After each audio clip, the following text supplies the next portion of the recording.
मुसलमानों ने जो भी अत्याचार किए वो हिंदुओं की ऊंची जातियों की पूरी मदद से किए। इससे पढ़ रहा हूं मैं, 220 पृष्ठ है। मूर्ति पूजा कहां से चली? जैनियों से। उत्तर, जैनियों ने कहां से चलाई? अपनी मूर्खता से। अगर कोई मुसलमान इस बात को कह दे या ईसाई कह दे तो पूरा मोहल्ला जला देंगे। इस देश की जो सबसे बड़ी माइनॉरिटी है मुसलमान, उनको ये कहा जा रहा है कि वो तो हिंदुस्तानी नहीं, वो बाहरी हैं, वो इमिग्रेंट हैं। बाबरी मस्जिद को गिराने का जो एल.के. अडवाणी ने जो अभियान चलाया था और जो उसमें कामयाब हुआ हो, तो उसमें एक नारा आया था, बाबरजादे हरामजादे बनाम रामजादे। यूपी के चीफ मिनिस्टर हैं जो केसरिया कपड़ा पहनकर वो साधु हैं। तो साधु परंपरा में ये है कि आपने एक वक्त का खाना भी भीख मांगकर खाना है, दूसरे वक्त का खाना भी जमा नहीं करना है, दोबारा आपने फिर लोगों से दान लेके या भिक्षा लेकर वो आपने खाना खाना है। लेकिन चलिए, आरएसएस है तो सब कुछ हो सकता है, मोदी और अमित शाह हैं तो सब कुछ हो सकता है। ये हम ज़रा सा देखें कि ये इतिहास क्या है इस्लाम और मुसलमानों के यहाँ आने का। ये इसलिए जानना मेरे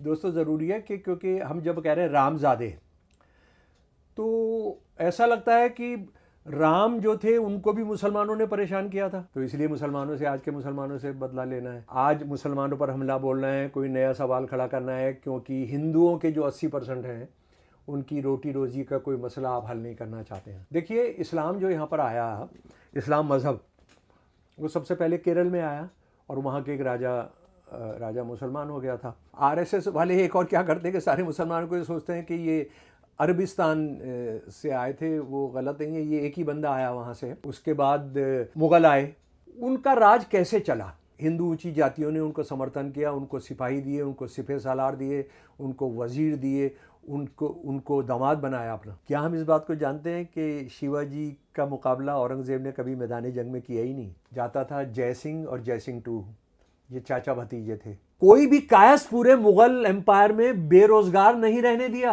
ये शमसुल इस्लाम नहीं कह रहा है, ये कोई मुल्ला नहीं कह रहा है। और संस्कृत पढ़ने नहीं देते थे ब्राह्मण किसी और को। मांग के खाइबो मस्जिद में सोइबो, लेवे के एक ना देवे के दोई। राणा प्रताप और अकबर इस्लाम के लिए लड़े थे, राणा प्रताप हिंदू सनातन के लिए लड़े थे।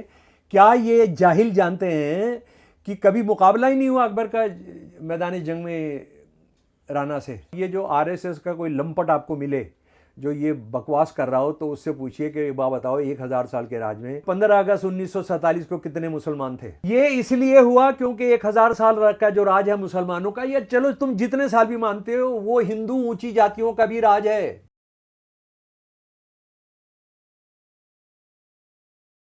नमस्कार, मेरा नाम हैदर अब्बास नकवी है और आप लोग मुझको इस वक्त द स्वतंत्र पर देख रहे हैं। जी हाँ, अब आप लोग पहचान ही गए हैं कि इस वक्त हम कहाँ पर हैं, लेकिन आज बात क्या होने वाली है जो आपके लिए बहुत ज़रूरी है, जिसको जानना आपके लिए बहुत ज़रूरी है। आइए उसी को आज हम जानते हैं। शमसुल साहब, बहुत बहुत शुक्रिया, आप हमें लगातार टाइम दे रहे हैं और हमारे दर्शक बार बार कह रहे हैं कि उनको नई नई जानकारी मिल रही है, जो इतिहास शायद भूल गए हैं, जो पढ़ नहीं पा रहे हैं, वो आप सब बता रहे हैं। तो आज आप क्या बताने जा रहे हैं? आज हम चर्चा करेंगे कि जो इस देश की जो सबसे बड़ी माइनॉरिटी है मुसलमान, वो सब एक ही तरह से हाके जा रहे हैं और उनको ये कहा जा रहा है कि वो तो हिंदुस्तानी नहीं है। वो जो ये जो राष्ट्र है, इंडिया जो है, यह हिंदुस्तान है, जिसको आरएसएस वाले कहते हैं कि हिंदुस्तान है, और तो वो उसका नहीं है और उनका नहीं है, उसका कोई हिस्सा नहीं है। वो बाहरी हैं, वो इमिग्रेंट हैं, वो प्रवासी हैं, और उसमें वो ईसाइयों को भी शामिल करते हैं। और बाबरी मस्जिद को गिराने का जो एल.के. अडवाणी ने जो अभियान चलाया था और जो उसमें कामयाब हुआ हो, तो उसमें एक नारा आया था, बाबरजादे हरामजादे बनाम रामजादे। तो वो नारा जो है वो लगभग फैल गया सब जगह। सबसे ज़्यादा साकल जो हिंदू समाज है महाराष्ट्र का, उसने तो हद ही कर दी है। वो तो वहाँ बहुत बड़ी बड़ी रैलीज़ करता है, जिसमें मंत्री भी जाते हैं आरएसएस के, मतलब बीजेपी के, और तमाम हिंदुत्ववादी संगठन के लोग भी, कि मुसलमान जो है गद्दार हैं, उनको इनके साथ सौदेबाजी मत, इनके साथ सौदा मत करो, इनसे कोई मदद ना लो, इनसे कोई सामान ना लो, इनको पढ़ाओ नहीं। तो ये 95% मुसलमान गरीब हैं तो वो तो आप कर सकते हैं, लेकिन उधर सऊदी अरब, ईरान और कुवैत का जो तेल आप लेते हैं उससे आपको कोई एतराज़ नहीं कि हम ये तेल नहीं लेंगे, उसके सामने तो आप नतमस्तक रहते हैं। और मोदी जी वहाँ साल में एक बार ज़रूर जाते हैं और वहाँ के सबसे बड़े सम्मान भी लेते हैं, तो ये चलता है। तो आज हम बात करेंगे कि ये क्या मामला है। और अभी 4-5 दिन पहले ये हमारे जो यूपी के चीफ मिनिस्टर हैं, जो केसरिया कपड़ा पहनकर वो साधु हैं, तो साधु तो कोई काम होता नहीं राजकाज से, उनके तो परिवार से भी कोई संबंध नहीं होता, वो तो कमंडल लेके घूमते हैं। और हिंदू साधु परंपरा में ये है कि आपने एक वक्त का खाना भी भीख मांगकर खाना है, दूसरे वक्त का खाना भी जमा नहीं करना है, दोबारा आपने फिर जाकर लोगों से दान लेके या भिक्षा लेकर वो आपने खाना खाना है। लेकिन चलिए, आरएसएस है तो सब कुछ हो सकता है, मोदी और अमित शाह हैं तो सब कुछ हो सकता है, हर चीज़ मुमकिन है। तो ये भी देश को देखने को मिल रहा है। उन्होंने ये कोई भाषण कर रहे थे जनाब, ये विचार परिवार कुटुंब स्नेह मिलन ये कर रहे थे 21 तारीख को, शायद 21 या 22 अक्टूबर को पिछले महीने की।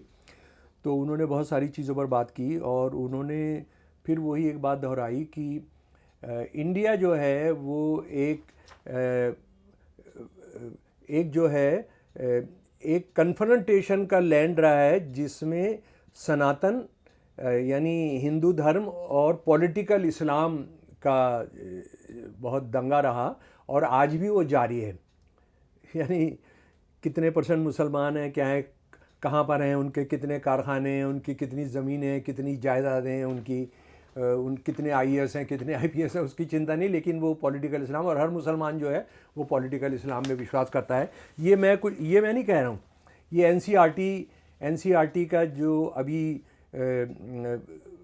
पार्टीशन के जो साल हुए, ये इसमें विभाजन विभीषिका एक निकाला उन्होंने अंग्रेज़ी हिंदी में, ये है। और इस पर मेरे हिंदी अंग्रेज़ी के जो लेख हैं वो आप निकाल सकते हैं इसके जवाब में जो मैंने लिखा। और उसके बाद वो मेरा एक जहाँ मैं लिखता हूँ उनको नोटिस भी दिया गया कि शाम तक माफ़ी मांगो, तो माफ़ी मांगो, और फिर एक आया कि माफ़ी मांगो। तो उन्होंने कहा कि हम माफ़ी नहीं मांगेंगे, मेरे से बात की, मैंने कहा कि आप जो है बिल्कुल मना कर दीजिए। उसके बाद ये कोई आ नहीं आया, एक दिन के अंदर 3 नोटिस आ गए थे, अभी तक नहीं हटाया आपने, अभी तक नहीं हटाया। ये माइकल दनीनो है जो इसका एनसीईआरटी का सिलेबस वगैरह का चीफ है, वैसे तो फ्रांसीसी है, फ्रांस का रहने वाला है, लेकिन ये हिंदुत्ववादी हो गया है। तो ये इस तरह का बात ये है कि मुसलमान बाहर से आए हैं, मुसलमान विदेशी हैं, और ये जो है इनको यहाँ रहने का कोई हक नहीं है, इनका तुष्टीकरण हो रहा है। तुष्टीकरण मुसलमानों का इतना हो गया है कि दिल्ली के कनॉट प्लेस में 80% दुकानें उनकी हो गई हैं जी। कारखाने वो 14% हैं, लेकिन सारे देश में जो फैक्ट्रीज़ हैं वो 50% उनकी हो गई हैं। बैंकों का लोन ये 14-14.5% है, बैंकों का लोन उनको 70% मिल गया है, बैंकों का लोन उनको 1.5% मिला हुआ है। सारे पायदानों पर सबसे नीचे हैं वो। शिक्षा में बाहर हैं, लेकिन क्योंकि उनको कोई भी पकड़कर, गरीब की जोरू हैं तो कोई भी पकड़कर जेल में डाल सकता है, जेल में वो अपने अनुपात से बहुत ज़्यादा हैं। इसी तरह से हमारे बहुजन दलित जो हैं वो अपने अनुपात से बहुत ज़्यादा देश की जेलों में हैं। उसका आप अंदाज़ा ही कर सकते हैं कि वो 6-7 हमारे नौजवान बच्चियाँ जो दिल्ली के, उसके अंदर कोई सबूत नहीं है, कुछ नहीं है, पुलिस कोई दस्तावेज नहीं पेश कर पा रही है, सिर्फ टाले जा रही है, लेकिन वो उनको बेल भी नहीं मिल सकती है। तो खैर, ये हम ज़रा सा देखें कि ये इतिहास क्या है इस्लाम और मुसलमानों के यहाँ आने का। और ये इसलिए जानना मेरे दोस्तों ज़रूरी है कि क्योंकि हम जब कह रहे हैं रामज़ादे, तो ऐसा लगता है कि राम जो थे उनको भी मुसलमानों ने परेशान किया था, क्योंकि बाबरजादे बहुत बदमाश होते हैं, बहुत लफंगे होते हैं, गुंडे होते हैं, इस देश के मुखालिफ होते हैं, और रामजादे जो होते हैं देश को बहुत प्यार करने वाले होते हैं। तो कुछ ऐसा आभास होने लगता है कि जैसे राम जी को भी मुसलमानों ने परेशान किया था। वो इस बात को नहीं जानने देना चाहते हैं देश को कि राम जी को परेशान करने वाले सारे हिंदू थे, है ना। इसके बावजूद मुसलमान तो पैदाइशी दुश्मन होते हैं। और गोस्वामी तुलसीदास जी का अगर आपने पढ़ा है, मैं पढ़ता हूँ लगातार रामचरितमानस, तो उसका अनुवाद, तो वो जो है उसके अंदर एक प्रतीकात्मक गोस्वामी तुलसीदास जी ने जो बात रखी है कि बानर सेना राम जी के समर्थन में आई। इसका मतलब है कि जो उस वक्त में हिंदू राजे रजवाड़े थे यहाँ से लेकर श्रीलंका तक, तो वो तो कोई मदद में नहीं आया था। तो ये तो उसके बावजूद ही हो रहा था। किसी ने उनको वनवास पर भेजा था, वो मुसलमान थे ना। तो इसलिए मुसलमानों से, आज के मुसलमानों से बदला लेना है। अपना महाभारत जो है, महाभारत भी मुसलमान और हिंदुओं के बीच में हुई थी, तो उसका बदला भी मुसलमानों से लेना है। खैर, इन सब सवालों से कोई लेना देना उनको नहीं है। उनको ये है आज मुसलमानों पर हमला बोलना है, कोई नया सवाल खड़ा करना है, क्योंकि हिंदुओं के जो 80% हैं उनकी रोटी रोजी का कोई मसला आप हल नहीं करना चाहते हैं।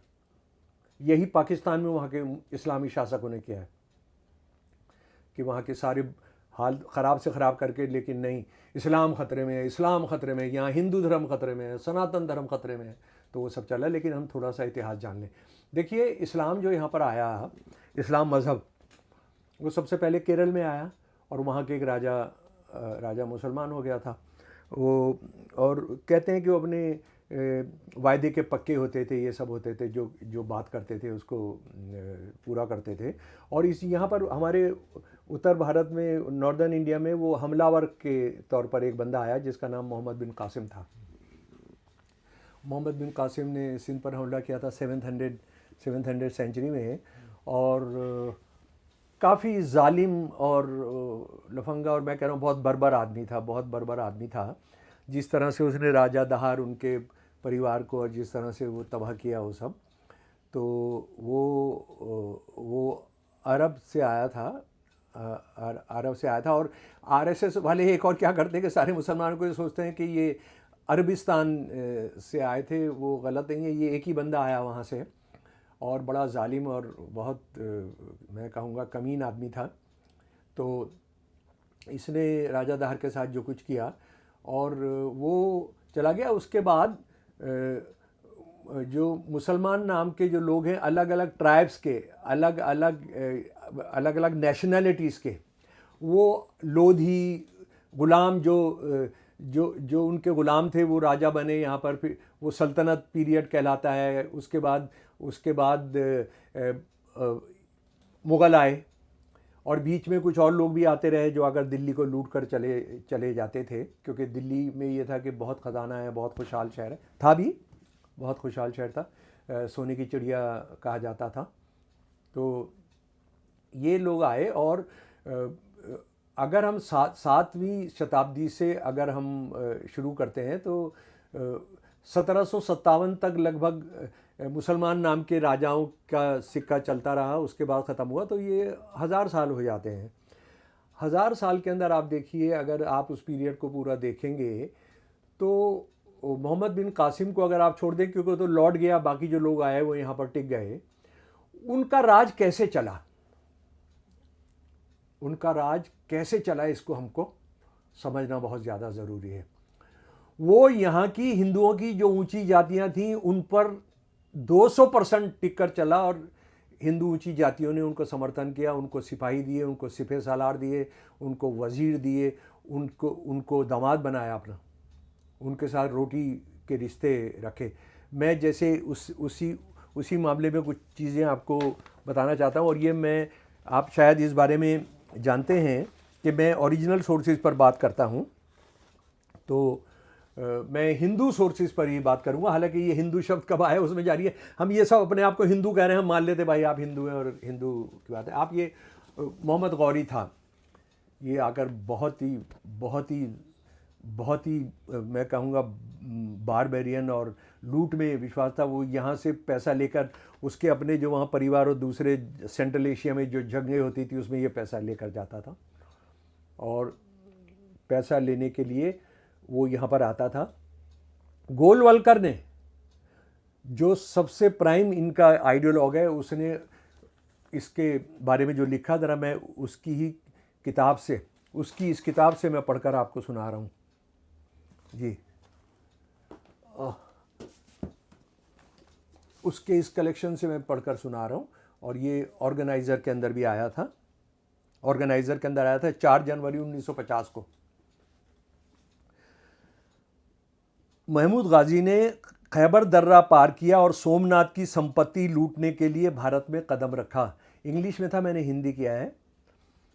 उसे राजस्थान के विशाल रेगिस्तान को पार करना पड़ा। एक समय ऐसा भी आया जब उसके पास ना तो भोजन था, ना ही उसकी सेना के लिए पानी, और यहाँ तक कि अगर वो खुद अपने हाल पर छोड़ दिया जाता तो वो नष्ट हो जाता। लेकिन नहीं, महमूद गाजी ने स्थानीय सरदारों को, और ये स्थानीय सरदार मुसलमान नहीं हैं, स्थानीय सरदारों को यह विश्वास दिला दिया कि सौराष्ट्र के पास उनके खिलाफ विस्तारवादी योजनाएं हैं। सौराष्ट्र ये 2 भागों में बटा हुआ था। अपनी मूर्खता और तुच्छता में उन्होंने इस पर विश्वास कर लिया और वो उसके साथ हो लिए।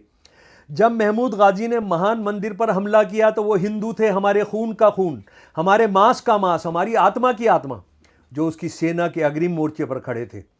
सोमनाथ को हिंदुओं की सक्रिय मदद से अपवित्र किया गया। ये इतिहास के तथ्य हैं, ये मैं नहीं कह रहा हूँ, ये कोई कम्युनिस्ट नहीं कह रहा है, कोई लिबरल और लेफ्ट का हिस्टोरियन नहीं कह रहा है, ये गोलवलकर कह रहा है, गुरु गोलवलकर। उसके बाद अगर आप दास्तानें सुनना चाहते हैं, और ये सारे मैं हिंदू सोर्सेज से, स्वामी विवेकानंद का नाम हम सब जानते हैं। ये मैं ये सारी चीज़ें क्यों बता रहा हूँ कि ये सारा जो यहाँ पर हो रहा था वो हिंदू मुसलमान का सवाल नहीं था, बल्कि जिसको जो मौका मिल रहा था वो कर रहा था। और मुसलमानों ने जो भी अत्याचार किए वो हिंदुओं की ऊंची जातियों की पूरी मदद से किए। सबूत मैं पेश करूंगा, सबूत आपके सामने रखूंगा। जगन्नाथ मंदिर एक प्राचीन बौद्ध मंदिर है। हमने उसे और अन्य मंदिरों को अपने अधीन करके पुनः हिंदूकृत किया। हमने दोबारा उसको हिंदूकरण किया। जो ये झूठ है, वो तो बौद्ध मंदिर थे पहले से, हिंदू से बौद्ध नहीं हुए थे, तो वो तो बौद्ध ने वहाँ मंदिर स्थापित किया था। हमें अभी भी ऐसे कई काम करने हैं। जगन्नाथ का मंदिर, विवेकानंद क्या कह रहे हैं कि ये बौद्ध मंदिर था, इसका हमने हिंदू किया। और इसको कौन कॉरबोरेट कर रहा है? बंकिम चंद्र चटर्जी। देखिए, बंकिम बहुत विद्वान आदमी हैं, इतने विद्वान आदमी हैं कि इनकी आपको कुछ किताबें तो आपको ये बहुत पढ़नी चाहिए। ये अद्भुत किताब है उनकी, मूर्ति पूजा और इसको लेके जो सारा बहस हो रही है। ये जो किताब है ज़रा सुन लीजिए। जगन्नाथ मंदिर एक प्राचीन बौद्ध मंदिर है। और वो क्या सवाल, मतलब मुझे तो अंदाज़ा नहीं था कि जो जगन्नाथ रथ यात्रा होती है, वो रथ यात्रा बौद्ध त्यौहार है। वो भी ब्राह्मणों ने उसको पकड़ लिया था। जगन्नाथ मंदिर एक प्राचीन बौद्ध मंदिर है। हमने इसे और अन्य मंदिरों को अपने अधीन कर लिया और उनका पुनः हिंदूकरण किया। मुझे ज्ञात है कि जनरल कनिंगम ने भिलसा टोपसे पर अपने कार्य में जगन्नाथ मंदिर में रथ उत्सव की उत्पत्ति का एक और बहुत ही उचित विवरण दिया है। वहाँ उन्होंने उसे बौद्धों के एक ऐसे त्यौहार से जोड़ा है जिसमें बौद्ध धर्म के 3 प्रतीक बुद्ध, धर्म और संघ उसी शैली में एक रथ पर चित्रित किए जाते थे। और मेरा मानना है कि ये रथ के समान ही मौसम था। ये तथ्य इस सिद्धांत का पूर्ण समर्थन करता है कि जगन्नाथ, बलराम और सुभद्रा, ये 3 मूर्तियां निकाली जाती हैं जो अब रथ में है, बौद्ध धर्म और संघ के स्वरूपों की लगभग प्रतिकृति है, उसकी रिप्रोडक्शन है। और ऐसा प्रतीत होता है कि उन्हें उन्हीं के आधार पर बनाया गया है। यानी बंकिम चंद्र चटर्जी जो हिंदू राष्ट्रवाद, मॉडर्न हिंदू राष्ट्रवाद के जो हैं, न्यू हिंदुइज्म जो है उसके जनक हैं। विवेकानंद जो आरएसएस जिनकी मूर्तियां लगवाती है सब जगह, लेकिन वो पढ़ती नहीं है, उनको पढ़ती नहीं है। अच्छा, उसके बाद ये मैं दूसरी किताब पर आ जाता हूँ, आर्य समाज। अभी इस किताब का और जिक्र आएगा आगे। ये आर्य समाज का जो उनका जो मेन किताब है, सत्यार्थ प्रकाश, ये भी मैंने खूब अच्छी तरह से पढ़ा, और ये उर्दू हिंदी अंग्रेज़ी सब में है, तो मैं कई बार कंपेयर भी कर लेता हूँ ट्रांसलेशन में क्या गलती है क्या नहीं है। उन्होंने इसके पेज 347 पर लिखा है कि शंकराचार्य जो थे, शंकराचार्य जो मोहम्मद बिन कासिम के 100 साल के बाद निकले थे केरल से, और वो भी मैं बताऊंगा कि वो राजा दाहिर की जो ब्राह्मण थे उनकी जो बेइज्जती हुई थी और उनका जो राज छिना था, और सिंध के अंदर जो मुस्लिम अरबी राज हो गया था, उसको बचाने के लिए नहीं निकले, ये सेना लेकर निकले। और इन्होंने क्या किया, 10 वर्षों तक उन्होंने पूरे देश का भ्रमण किया, जैन धर्म का खंडन किया और वैदिक धर्म का समर्थन किया। आजकल जो भी खंडित मूर्तियां जमीन को खोदकर निकाली जाती हैं, वह शंकर के काल में खंडित हुई थी, आदि शंकराचार्य के काल में खंडित हुई थी। जबकि जो मूर्तियां यहाँ वहाँ ज़मीन के नीचे पूरी मिलती हैं, उन्हें जैनियों ने खंडित होने से के भय से दबा दिया था। कौन कह रहा है?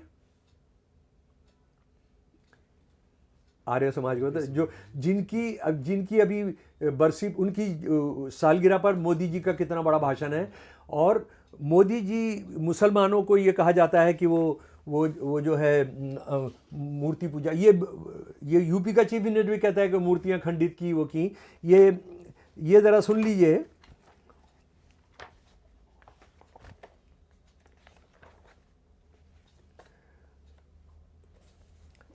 इससे पढ़ रहा हूं मैं, 220 पृष्ठ है। प्रश्न, मूर्ति पूजा कहां से चली? ये इस किताब में क्या करते हैं, सवाल जवाब, एक सवाल जवाब की शैली में, ताकि लोगों को समझा दें। मूर्ति पूजा कहां से चली? जैनियों से। उत्तर, जैनियों ने कहां से चलाई? अपनी मूर्खता से। अगर कोई मुसलमान इस बात को कह दे या ईसाई कह दे तो पूरा मोहल्ला जला देंगे, है ना। और ये अमित शाह और मोदी जो दोनों जिस सेक्ट से आते हैं, उस सेक्ट का नाम है स्वामी नारायण सेक्ट। वक्त नहीं है, कभी हम बात करेंगे स्वामी नारायण सेक्ट के बारे में। उन्होंने जो लिखा है कि वो क्या क्या क्रिमिनल एक्टिविटी करके वो गुजराती आम सीधे साधे लोगों को अयोध्या से आकर एक बंदे ने कैसे बेवकूफ़ बनाया, ये सारा प्रश्न नंबर 267, 268, 269, 270। आप पागल ही हो जाएंगे, कैसे मतलब एक जादू टोना और वो खेल, रोशनी का खेल करके ये कह रहे हैं, समझिए आप। तो ये देखिए क्या क्या चीज़ें हो रही हैं, मुसलमानों के आने से पहले हो रही हैं, सब हो रहा है। मंदिरों में सोना चांदी होता है, ये सब होता है, ये सब चलता रहता है ना। लेकिन चलिए अब हम आ जाते हैं कि ये मुसलमान राज जो टिका रहा वो कैसे टिका रहा जी। उसके मैं फिर गैर मुस्लिम स्रोत से आपसे बात करूंगा जी।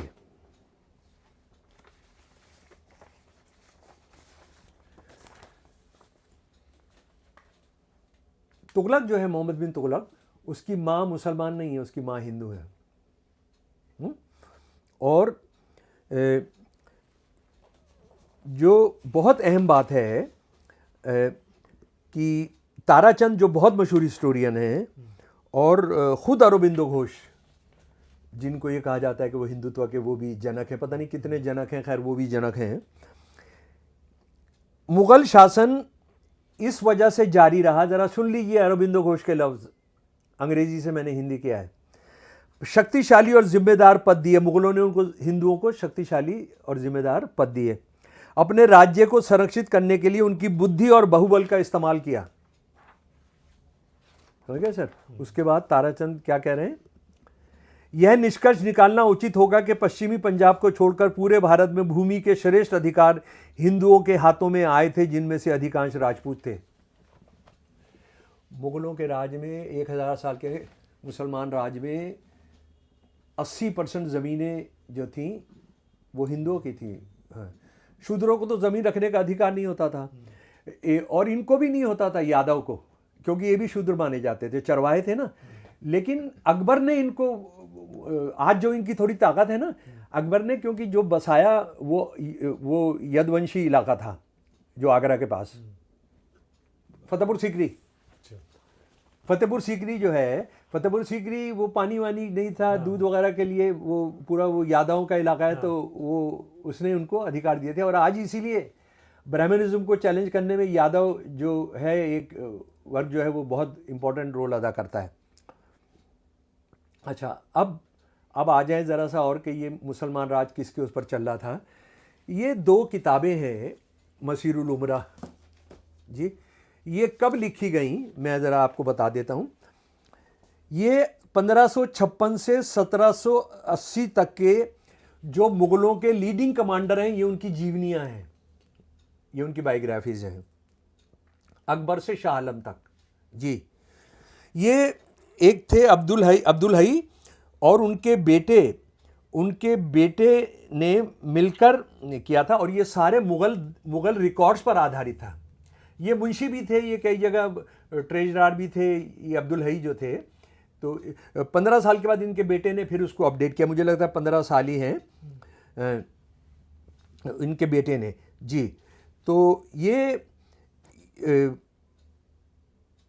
जो किताब है, आप इसको अगर पढ़ेंगे तो आप हैरत ज़दा रह जाएंगे। और मज़े की बात ये हुई कि मुझे इसका हिंदी भी मिल गया, और सबसे मज़े की बात यह है, हिंदी जो है ये किसने छापा? हिंदी छापा नागरी प्रचारणी सभा काशी ने। ये वो संस्था है जो हिंदुइज्म की बात करती है, हिंदू राष्ट्र की बात करती है, और नागरी जो है हिंदी को नागरी लिपि में लिखने की बात करती है, हैं? इन्होंने क्यों छापा भाई? ये उन्होंने छापा 1931 में।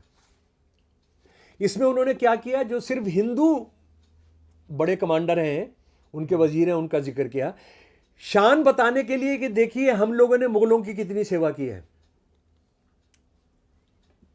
ये किताब इसलिए नहीं लिखी गई कि ये गद्दार थे। ये किताब मुगलों का राज जाने के बाद सन 1931 में काशी के ब्राह्मणों ने, काशी की ऊंची जाति के लोगों ने लिखी कि देखिए हमने मुगलों की कितनी सेवा की है। इसमें जो जो नाम हैं वो सब जानते हैं, बीरबल, टोडरमल, हाँ, जय सिंह, मान सिंह, मतलब ये जो इसमें है, कितने हैं ज़रा मैं आपको बता देता हूँ।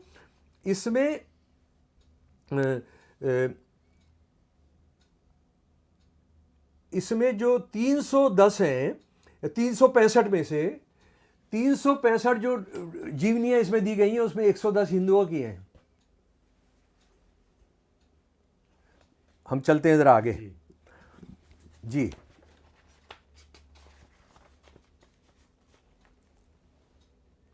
क्या हम लोग इस बात को जानते हैं कि औरंगज़ेब इस्लाम के लिए लड़ा था, शिवाजी महाराज जो थे वो हिंदू धर्म के लिए लड़ रहे थे? क्या हम इस बात को जानते हैं कि शिवाजी का मुकाबला औरंगज़ेब ने कभी मैदानी जंग में किया ही नहीं? कौन जाता था इसकी तरफ से? कई लड़ाइयाँ हुई, 8-10 लड़ाइयाँ हुई। जाता था जय सिंह और जय सिंह टू, ये चाचा भतीजे थे। दारा शिकोह को पकड़कर लाने में जय सिंह 1 का रोल था। जब काबुल में कुछ गड़बड़ हुई, सेंट्रल एशिया में बाबर की से कोई किला छिन गया, तो जय सिंह गए वहाँ पर। बहुत हिम्मत का काम था वहाँ जाना, सर्दी में सब करना, जय सिंह ने किया। जय सिंह ने ही सारे उनके दोनों और भाइयों को, दारा शिकोह को गिरफ्तार किया, बाकी दोनों को जंग में हराया। औरंगजेब नहीं गया उन जंग के अंदर। उसके बाद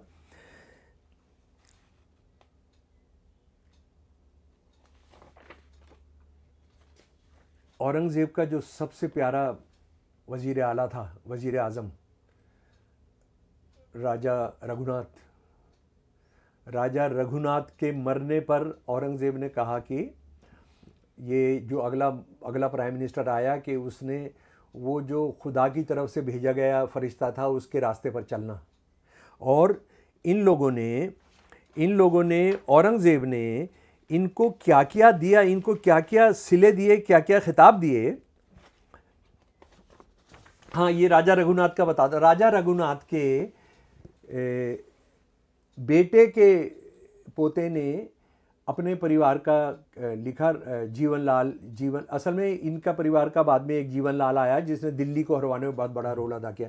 दिल्ली को हरवाने में जो 3 गद्दार हैं उसमें से ये क्या, रजब अली, मौलवी रजब अली ये, और मुंशी इलाही बख्श, इन्होंने पूरे दरवाजे खुलवा दिए, हमारे बारूद सब गीला करा दिया, वो बारूद खाना उड़वा दिया। तो ये सब इन्होंने काम किया था। जीवनलाल के बच्चों ने, जब अंग्रेज़ों ने दलाली जब वो कर चुके 1857 की, उसके बाद उनको भुला दिया, यूज़ एंड थ्रो, तो इन्होंने जीवनी लिखी और अपनी क्लाइंट का अपना हिस्ट्री बताई। तो उन्होंने उसने लिखा है, इनके पोता पोता हुआ वो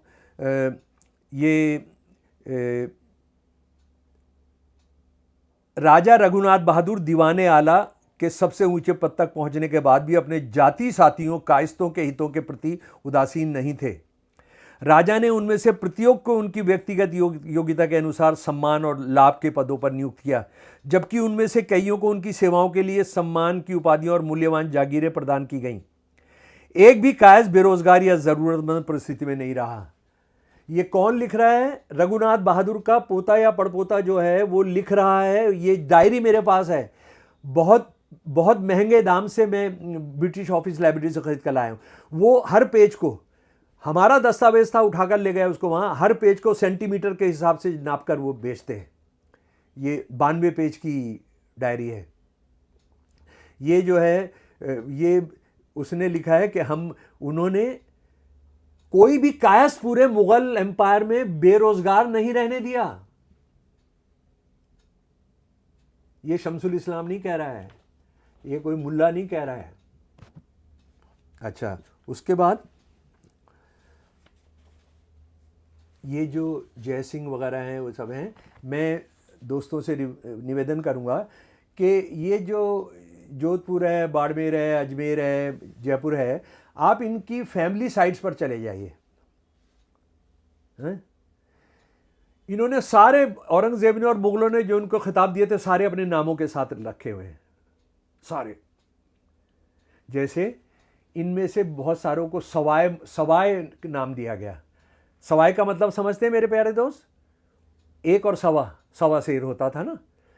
इनको कहा कि बाकी सब तो एक होते, तुम सवाए हो, और आज उनके नाम के साथ सवाए मानसिंह लिखा जाता है। ये सवाए क्या है? औरंगजेब ने दिया है। औरंगजेब ने इनको मिर्जागान का खिताब दिया है। औरंगजेब ने इनको अपना बेटा बनाया है। जाके वो खिताब पढ़िए। अच्छा, उसके बाद जो हमारे गोस्वामी तुलसीदास, मैं उनका फ़ैन हूँ। गोस्वामी तुलसीदास ने जो लिखी रामचरितमानस, आप जानते हैं ना, जहांगीर और अकबर के ज़माने के अंदर लिखी गई। और ये जो है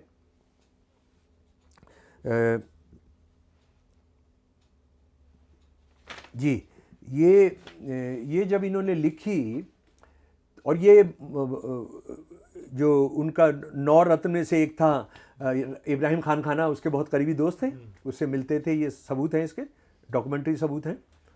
जब इन्होंने अवधि में लिख दी तो पंडित बहुत नाराज़ हो गए, उनका सोशल बाइकआउट शुरू कर दिया। और आप ज़रा देखिए, अगर ये राम की ये कथा, राम के जीवन का जो ओशियन है, उसके किताब का मतलब यह है कि वो जो पूरा ओशियन है, वो जो समुद्र है, महासागर है, अगर ये अवधि में नहीं लिखते तो ये सबसे पॉपुलर उत्तर भारत में भगवान नहीं होते। अगर ये एक संस्कृत में ही लिख देते तो एक और किताब हो जाती संस्कृत में, और संस्कृत पढ़ने नहीं देते थे ब्राह्मण किसी और को। ब्राह्मणों के अलावा तो शीशा डलवा देते थे कान में, श्लोक बोलने पर वेद के श्लोक जो है वो ज़बान कटवा देते थे। तो ये ने कभी बाइकआउट किया, और ये जाके इधर उधर बेचारे सोते थे, मस्जिद में सोते थे लगातार। और इनका एक दोहा है, एक 2 लाइन मैं आपको बता रहा हूँ। और ये उनकी जो एक किताब है, इसके अलावा उन्होंने कई किताबें लिखी हैं। कवितावली में, मांग के खाइबो मस्जिद में सोइबो, लेवे के एक ना देवे के दोई। मांग के खाऊंगा, मस्जिद में सोऊंगा, और सारे क्या बदमाशी की गई है, इसके जो इनका अनुवाद किया है, कुछ लोगों ने इसका अनुवाद किया है, वो कर दिया कि धार्मिक स्थल में सोऊंगा, मस्जिद को लेवे के एक ना देवे के दो, मैंने किसी से एक लिया नहीं तो किसी को दो क्यों दूंगा, है ना। ये क्या हिंदू मुसलमान लड़ते हैं हमेशा? हिंदू हिंदू भी लड़ते हैं, मुसलमान मुसलमान लड़ते हैं। बाबर ने किससे जीती यहां की सल्तनत? इब्राहिम लोदी से जीती। इब्राहिम लोदी ने किसको हराया था? उसके बाद ये जो किताब है और ये जो बात कर रहे हैं, हाँ प्लीज जी जरा सा, ये कह रहे हैं जी, जरा सा एक minute sir. Adityanath raise the point that political Islam, उसने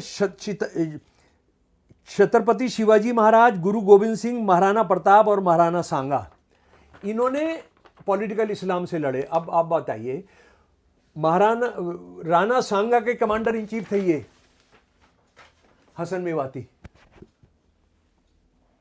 नहीं सॉरी हसन मेवाती। राणा सांगा की सेना के कमांडर इन चीफ कौन है? पहली लड़ाई में राणा सांगा हरा देते हैं, हसन मेवाती है, और हसन मेवाती शहीद होते हैं। दूसरी लड़ाई में राणा सांगा हारते हैं, समझ गया। उसके बाद अभी मैंने आपको बताया, शिवाजी से तो कभी औरंगजेब लड़ने, मुसलमान आदमी लड़ने गया ही नहीं। अब दूसरी बात कर रहे हैं राणा प्रताप की। राणा प्रताप और अकबर इस्लाम के लिए लड़ रहे थे, राणा प्रताप हिंदू सनातन के लिए लड़ रहे थे। क्या ये जाहिल जानते हैं कि कभी मुकाबला ही नहीं हुआ अकबर का मैदान जंग में राणा से? कौन गया? उनका साला मान सिंह, उनके सेना का सफे सालार, उनकी सबसे प्यारी बीवी का भाई। कभी नहीं गए, कभी नहीं मुकाबला हुआ। तो ये जो कह रहा है बंदा, मुझे लग रहा है कि इसको थोड़ा 5वीं क्लास का इतिहास पढ़ाया जाए। आपका जो चीफ मिनिस्टर है, यूपी का जो चीफ मिनिस्टर है, वो ज़रा सा जान ले। अच्छा, गुरु गोविंद सिंह और हमारे सिख गुरु मुगलों से लड़े और हिंदू राजाओं से लड़े जो मुगलों का साथ दे रहे थे।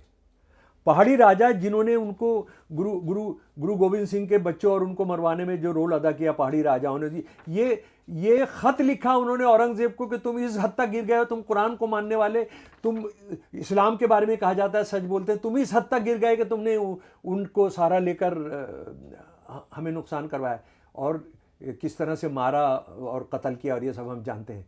लेकिन क्या वो हिंदुइज्म और इस्लाम की लड़ाई थी? और हिंदुइज्म और इस्लाम की लड़ाई थी तो गुरु गोविंद सिंह ने फिर एक अलग पंथ, अलग धर्म क्यों बनाया? जिसको आरएसएस बोलती है इंडिपेंडेंट धर्म है ही नहीं, ये हिंदू धर्म का हिस्सा है।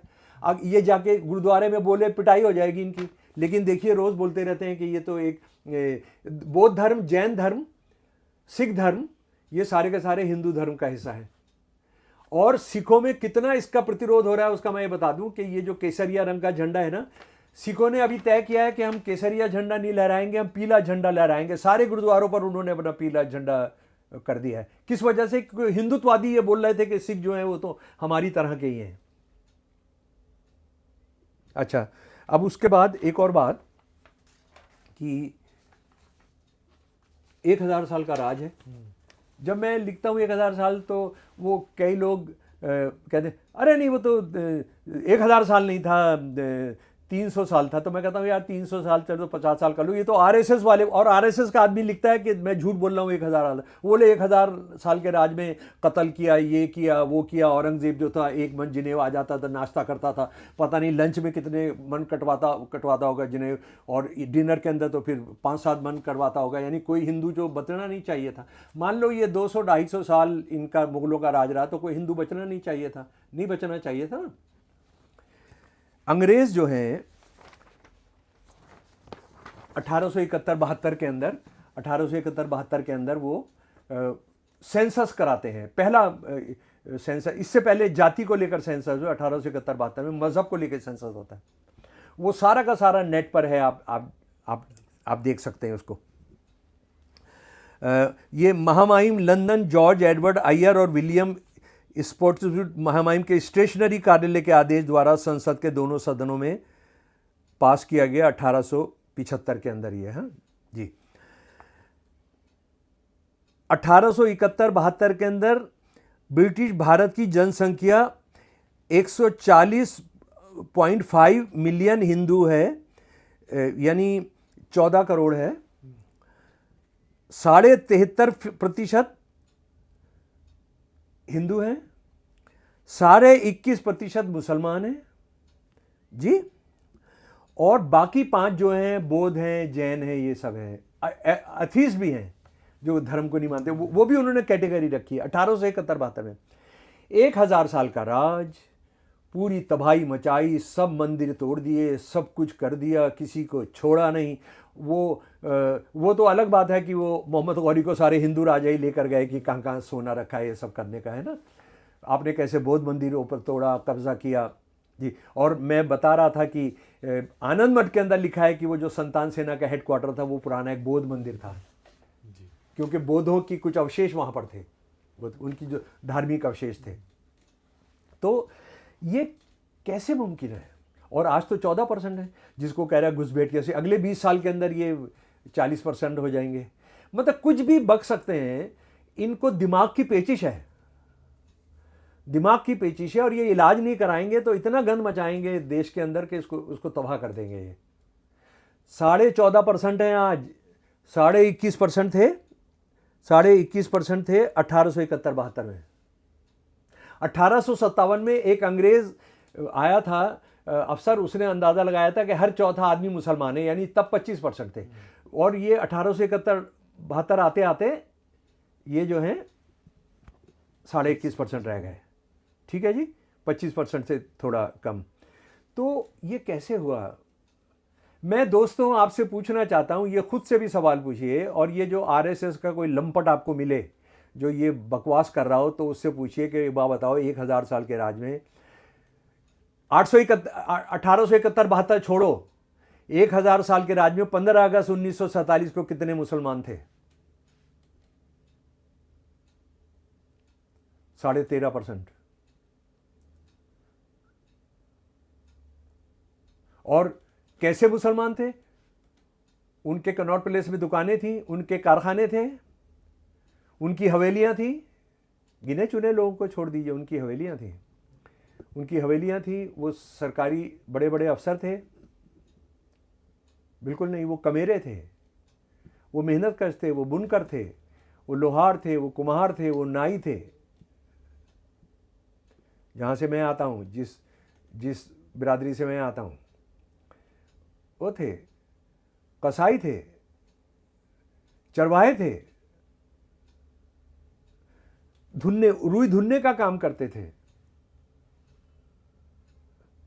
तो 1000 साल के राज में ये हालत है। ये इसलिए हुआ क्योंकि 1000 साल का जो राज है मुसलमानों का, ये चलो तुम जितने साल भी मानते हो, वो हिंदू ऊंची जातियों का भी राज है। आज तुम आज के मुसलमानों से बदला लेना चाहते हो। तुमने तो लड़कियां ब्याही, लगातार लगातार लगातार तुमने उनको रोटी का रिश्ता रखा, तुमने मुसलमानों से नफरत की। एक काजी ने कहा, औरंगजेब के काजी ने कहा कि ये जो लोग मुसलमान हो रहे हैं, इनको कलमे के अलावा ज़्यादा मत सिखाना, नहीं तो इस्लाम को बर्बाद कर देंगे। और औरंगजेब जिसकी बात करते हैं कि बहुत बहुत बड़ा मुसलमान था, वो बहुत जालिम आदमी था, और वो इंसान नहीं था जो अपने भाइयों को मरवा सकता है, जो अपने बाप को जेल में डाल सकता है, जिसने सारी मुसलमान किंगडम्स जो उसकी पसंद की नहीं थी, उसको चाहे वेस्ट हो, चाहे ईस्ट हो, चाहे साउथ हो, सबको ख़त्म किया, चुन चुन कर ख़त्म किया उसने। जो शिया सल्तनतें थी सबको ख़त्म किया उसने। और आप सोचते हैं कि ये औरंगजेब ही कर रहा था? ये बौद्धों के साथ हमने क्या किया?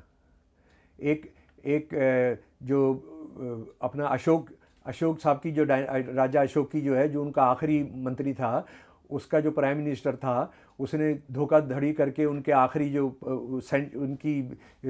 उनकी डायनेस्टी के अंदर जो था उसको मारा, और सारा ब्राह्मणी स्टेट स्थापित किया उसने, राजा शिंगू या सॉरी, मैं हाँ वो कोई भी नाम आज को याद आ जाएगा। हर बौद्ध का सर लाने पर 25 दरहम देता था, 25 दरहम। क्या आप इस बात को यकीन करेंगे कि नाट्य शास्त्र उसी जमाने की कृति है? नाट्य शास्त्र में लिखा है कि कोई भी बौद्ध या जैनी जो है उसको नाटक करने की जगह है उससे भगा देना चाहिए।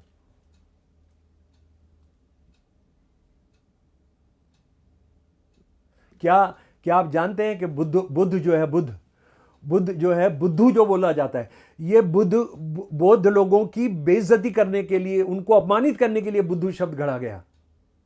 जानते हैं आप इसको? तो आप सिर्फ मुसलमान से नफरत करते हैं? बिल्कुल नहीं। आप जो है, जो भी ब्राह्मणवाद के खिलाफ जो आवाज उठाता है, आप उससे नफरत करते हैं। और ज़रा सा, हाँ, एक दो चीज़ और रह गई क्या? मसीरुल उमरा हो गया। हाँ जी, इनको जो उपाधियाँ दी गई ज़रा सा वो सुन लीजिए। मिर्ज़ा राजा, शाही राजकुमार के लिए एक फारसी उपाधि। सरमदे राजाए हिंद, भारत का शाश्वत शासक। राज राजेश्वर, राजाओं के स्वामी।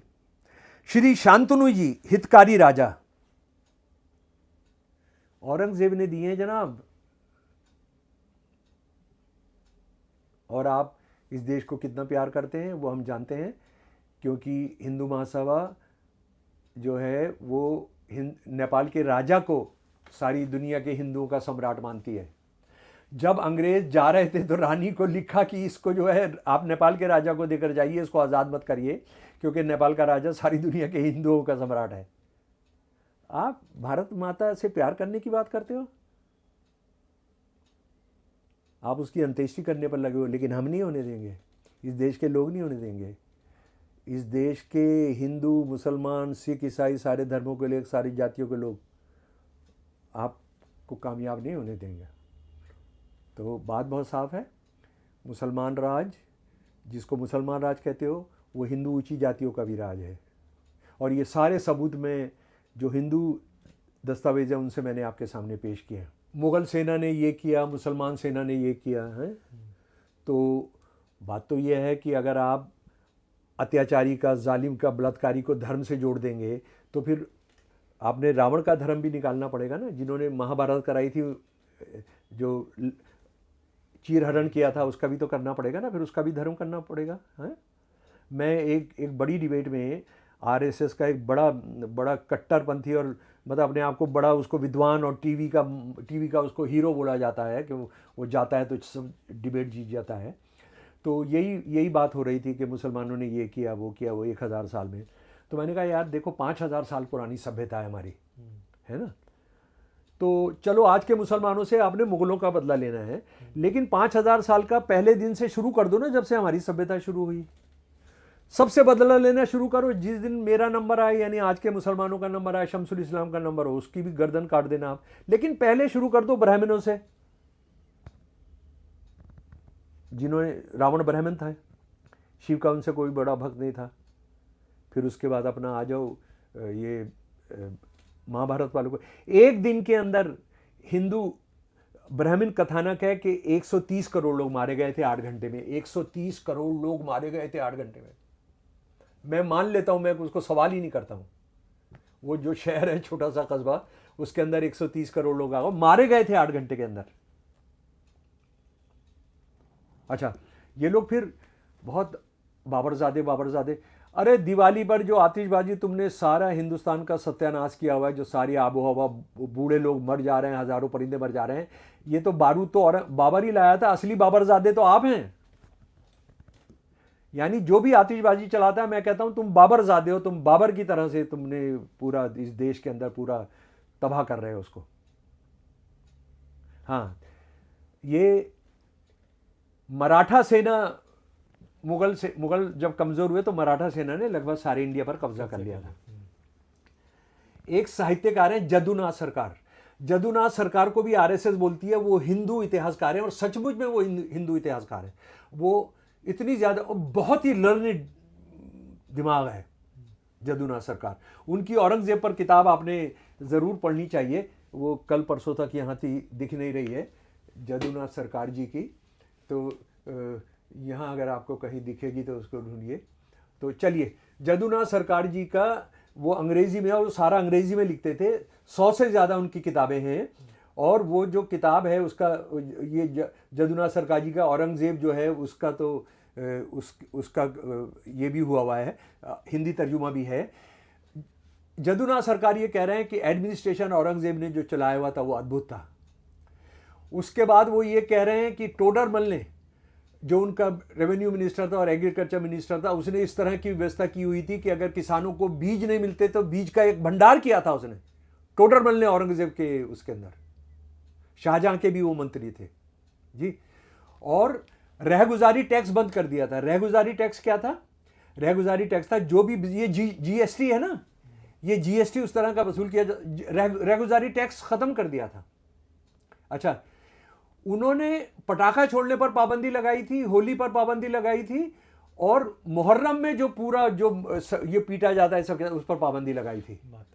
हाँ, मातम पर, क्योंकि लोग अपने आप को जख्मी और ये सब करते थे। ये जदुनाथ सरकार जी बता रहे हैं। और जदुनाथ सरकार जी, मराठा सेनाओं ने बंगाल में क्या किया था, जरा उसको मैं पढ़कर सुना रहा हूं। यार इसका हिंदी कहाँ चला गया? चलिए, जदुनाथ सरकार जी कह रहे हैं, इनकी किताब है the history of Bengal volume 2, Muslim period 1200 AD से 1757 एडी। ठीक है जी। वो ये कह रहे हैं कि बंगाल के अंदर मराठा सेनाओं ने, और ये मराठा सेना वो है जो हिंदू सेना कहती है अपने को, मराठा सेना ने, the Marathas snatched away gold and silver, rejecting everything else of some people, they cut off the hands of some of the nose and ear, some they killed outright, they dragged away the beautiful women and freed them only after raping them, and he is talking of Hindu women. ये जो मराठा सेना थी जब बंगाल गई तो उन्होंने सोना चांदी बाकी सब छोड़कर सोना चांदी को छीना। उन्होंने उनके जल्दी में उनके ये उतारने के लिए कड़े और कान और ये नाक्षे करने के लिए उसको काट दिया, तलवारों से काट दिया।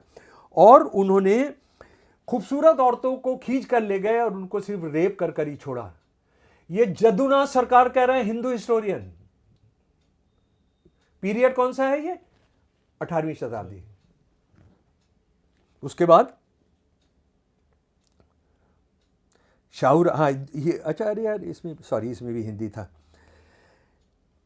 एक आई विटनेस थे जिनको जदुनाथ सरकार ने कोट किया है, ये वनेश्वर विद्यालंकर, ये पंडित थे महाराजा बर्दवान के।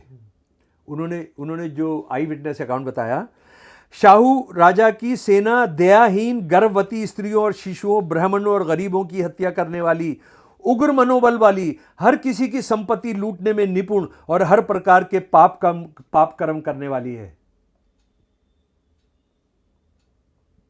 मराठा सेना ने, हिंदू सेना ने कितना हिंदुओं की चिंता की थी। और यही तो आज भी है कि मोदी साहब ये मुसलमान बाहर के हैं, मुसलमान पॉलिटिकल इस्लाम है। अच्छा एक बात, वो पॉलिटिकल इस्लाम की बात कर रहा है। ये भी दोनों किताबें, ये जो अनुवाद किया पॉलिटिकल, हर धर्म पॉलिटिकल होता है, हर धर्म पॉलिटिकल होता है। और पॉलिटिकल नहीं हो तो फिर धर्म का कोई मतलब ही नहीं है।